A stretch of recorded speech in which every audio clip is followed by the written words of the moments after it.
begin, I'm going to go, well, not from the very beginning, but from the beginning of where it all kind of hit the fan, kind of, sort of say. So I met my husband, we were together, we knew that we wanted a family, and I got pregnant. I was over the moon. I was thrilled beyond words. Everything was going very, very well. And 20 weeks into my pregnancy, they said, there's a problem with your baby. And from then, everything kind of just took a nosedive, literal nosedive. And we're still in this nosedive. My son was born, and it was a planned cesarean because they needed to have a team of doctors ready to welcome my son into the world. They didn't know what was wrong, so I had scan after scan after scan, and they said, well, we don't know what's wrong. Something's wrong. We don't know what it is. It could be something that's resolved as soon as he's born, and we'll just find out as soon as he's born. So I remember they pulled up this baby. He just went, "Wah!" And they ran off. And my husband looks at me and he says, what should I do? I was like, go, follow our child, our son. And he went, and, it's after cesarean, it's just like you're knocked out for literally 24 hours. And I saw him the next day, crawled my way to the NPICU where he was. And my husband was there, and he said, they told us he has this thing called prune belly syndrome. What's the first thing people do when they hear something they have no idea about? Do not Google. And this, I didn't learn, and I'll come back to that, but I Googled, and it was like a disaster. Death. But it was quite scary. So my son spent 5 days. After 5 days, they said, you can go home. And I said, go home? Are you sure? And they said, yeah, you can go home. And I said, with my baby? And they said, yeah, with your baby. So I went home, took my baby home, and after an hour, I was home for literally 1 hour. The phone rings, and he's like, bring your baby right now. You have to come right back to the hospital. And I said, what happened? We went, and it was Valentine's Day. He was born on the 8th of February, and it was Valentine's Day. And then apparently what happened was, when a baby's in the hospital, they take bloods, and a baby runs the mother's blood for a certain amount of time. My son decided to run my blood a bit longer than normal, and so the test was inaccurate. In actual fact, his potassium level was at a very, very deadly rate. So had I kept him at home, he wouldn't have made it through the night. He stayed in the NPICU, the neonatal unit, for 6 weeks. During the 6 weeks, every other day, they would take us into this room and say, well, we don't know if your son's going to make it till tomorrow. And this was a battle. Every other day, he spent 6 weeks, and we kept, hoping. And even my milk was bad for him because he had a very high potassium level. So prune belly syndrome, just to tell you what it is a lack of or no abdominal muscle. Please don't cry. It gets a lot worse. So he has a very distended tummy, and it's called prune belly because it's like prune. So he has, when he was a baby, it was all like mushy, and it was like literally looked like a prune. Now that he's older, it's very distended. So it's like a just very big, because he doesn't have the muscle to hold everything in. So that was, quite a big shock for us because we didn't know what this was. We had a lot to learn, and he was on a lot of different medications. We had to stabilize him.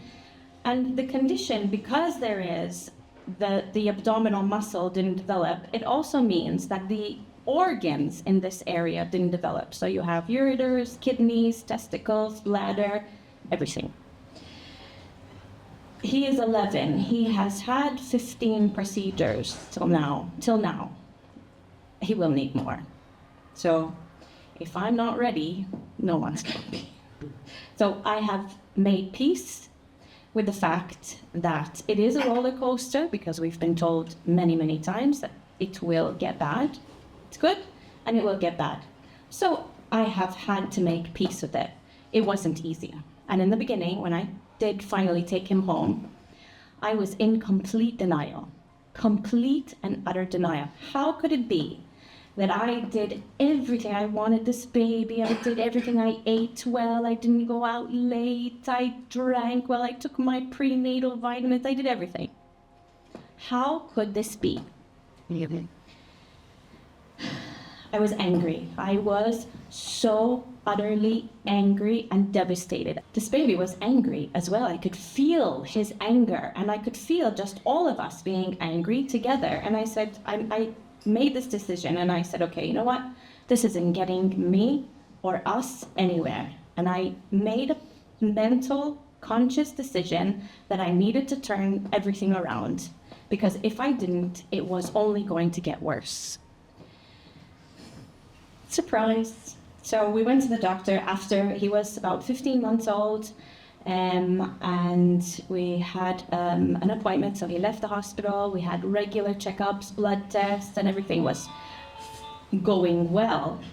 And his doctor, she says, great news, he's really stable. So instead of coming, every 5 days, let's push it to 14, let's push it to 12 maybe, And it was like the best news ever. So before my son was born, I had a graphic design agency. I'm a graphic designer, so I was doing and I said, okay, great, I can finally get some work done. I sat down in front of my computer, I was like really excited, had him in my arms, and I literally did this. I remember like it was yesterday, and I did this, and I was like, that doesn't feel so good. And I called my sister, and I said, she's a doctor, and I said, Chris, what? I have a lump in my breast. And she's like, nah, don't worry about it. Come on. She's like, it's probably from the milk, hormones, blah, blah, blah. She goes, but let's do an ultrasound just in case. So the nurse is over me, and she's doing the ultrasound because they can actually, just do an ultrasound. And her face changes. I said, nah, can't. It's like, no, it's just no, right? She leaves the room.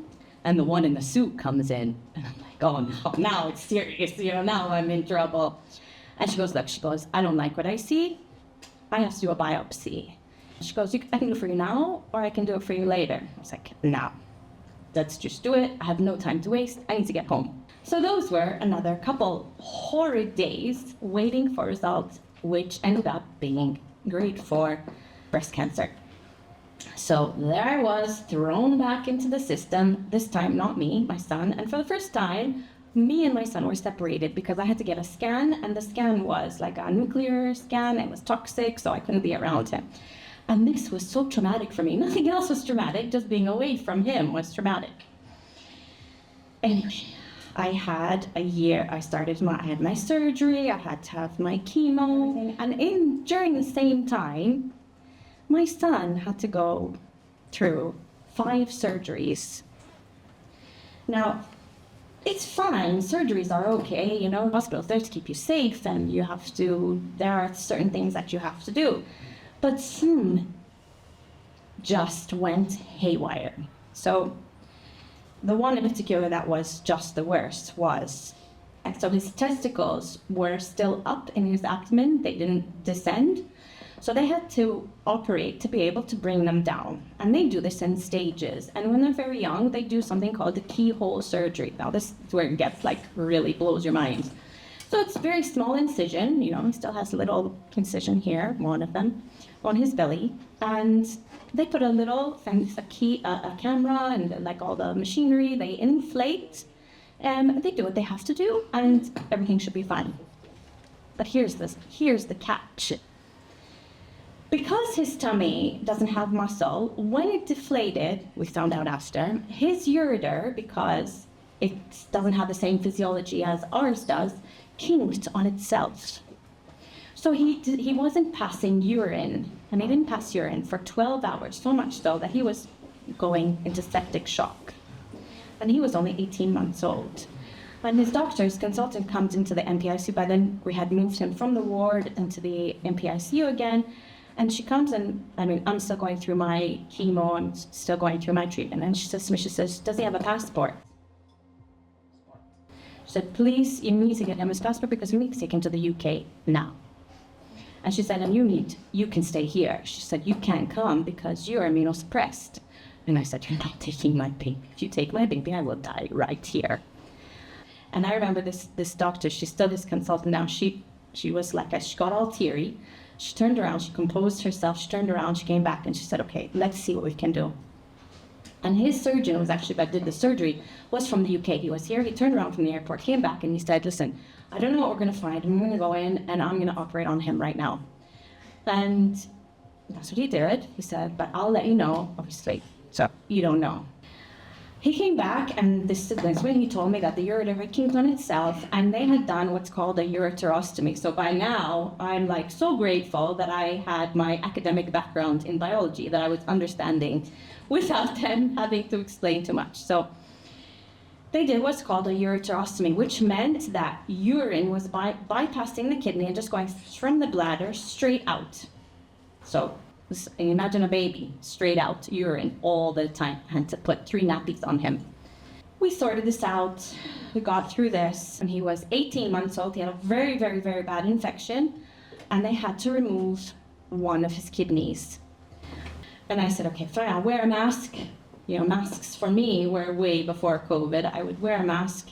My mom would come and stay with my son, and I would stay on the other side of the room just to make sure I was there and so that I knew what was happening. And I remember my mom, she said to me, and it keeps it always, when I feel sort of like I'm kind of losing touch, she said to me, "You are both keeping each other alive and you don't even know it." So he doesn't know the strength he's giving to you, and you don't realize the strength you're giving to him. Because we were just going through the motions of all this illness that we were surrounded by. So they removed his kidney. He was 18 months old. They removed one, and when he was 3.5, they said his other kidney is now failing. So we need to start the process to go to transplant. We knew that he would end up needing a transplant. We just didn't know when. The workup takes quite a long time, and my husband was the first to get tested. I didn't get tested because I was completely not legible, because since I was still on chemo medication. But before they did the transplant, they needed to reverse this issue of the bladder. So because it was from the kidney straight out, they needed to have, you can't transplant a kidney on a non-functioning bladder.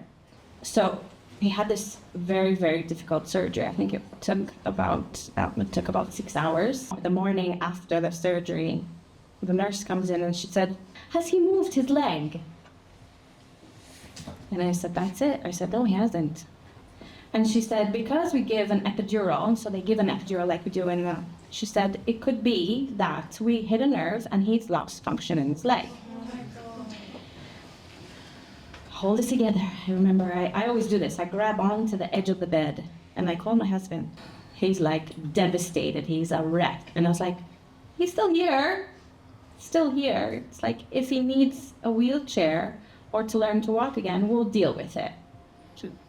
And he was devastated, I remember. And so they removed the epidural, but removing the epidural means that he'll be in a lot more pain, because the epidural is obviously controlling the pain in the nervous system. Thankfully, it was okay. It wasn't, but it was just a pool. What happens is the anesthetic builds up in an area, and then it ends up like numbing completely. So you lose function of the limb, basically. So that was sorted. We had complications. I was in London because a lot of these surgeries happened in London. I was there with him on my own. One of the times I had such a bad panic attack that I ended up being admitted to another hospital while they took Henry stayed at Great Ormond Street for them to stay, because I had nobody there. So basically we were separated for a short time, but still, this is the panic and all the anxiety that ends up building up. You have to keep strong for so long that then there are times where you have to say, "It's okay, I need to let go." And it's okay sometimes to accept that you are not always resilient. And in fact, I think I felt it the most before his transplant. So when he was 4.5, he had this kidney transplant. And I said to my sister, I was like, "I'm gonna need something, please. I don't know how I'm gonna cope." So my sister gave me something. She gave me some antidepressant. And I read the prescription wrong. And I took 4 times as much as And I got home at the end of the day. I was like, it was horrible. I was tripping really bad. And I called my sister and I said, "What did you give me? Is this supposed to be what happens? Like, how am I going to cope?" She goes, "Wait a second." She said, "How much should you take?" And I said, "2." She said, "You were supposed to take half." So I said, "You know what?" I chucked it there. I said, "I'm not taking it. I'm going to do this on my own." And I think it was then where there was this time of complete calm, because basically we had to go to London, we had to wait for the day of the transplant, and I could do nothing. And it was only then that I started processing everything that happened. And oh my God, it came in like with a flood. And I remember it was that one time where I was like, I can't cope with this. I cannot, but I have to, because he needs me. He needs me. And it is, even to this day, there are days where I don't feel like being strong. I don't feel like being resilient, but I need him to see resilience, because he has a whole life ahead of him that's not going to, this isn't going to change. And I tell him, this is a conversation we have, and I say, "Henry, this is your life. I had cancer. It's over. I took my medication. I got better. And I lead a relatively normal life. It's still there, but he takes precedence. So I need to be resilient for him." With resilience, I show him positivity as well. So it's very hard for him as a child coping with all of this. But I show him that there's other sides to life. And in order for us to get one day in front of the other, we have to be resilient. Yes, this happens. For him, resilience is, I don't know, last week he was invited to a birthday party and they were going to paintball and he got sick. And it was the biggest drama ever. I need to be able to build the resilience in him to cope with these things, because it's not going to change. Resilience for us is something that we have to live with. Well, he has to live with all his life. I tell him regularly, "Henry, I don't know how these things feel. I really don't understand how you're feeling, but you have to be strong to be able to do one thing after another." And this is, I think, for me, resilience and positivity are hand in hand. So in order for me to be resilient, I have to be positive. When I am negative, I find that negativity just draws you down completely in like one single straight line. Positivity takes work. You have to be conscious, and not the toxic kind of positivity like unicorns and fairies and rainbows. It's having perspective. So what is important?